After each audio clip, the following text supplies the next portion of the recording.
Primeiro-Ministro Timor-Leste Kaira Lasnana Gusmau hamutu com a delegação halau visita cortesia ba Visip Bagnin, parque industrial principal no Bot Liu Iha, Vietnam.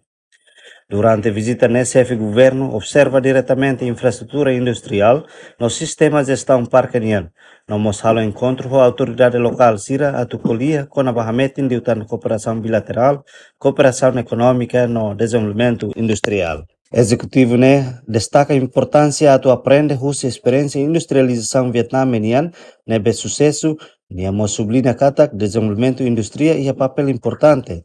Atu cria emprego, atrai investimento, no promove crescimento econômico sustentável.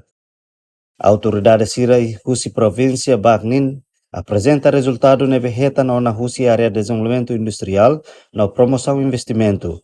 No hatudo Sira nia protidão atualmente em cooperação com Timor-Leste, Liu Husi faz reconhecimento no parceria iha futuro. Visita nera mata ho parte rua, reafirma Sira nia compromisso atu haluan ka estende tan cooperação iha setor industria, investimento no desenvolvimento econômico.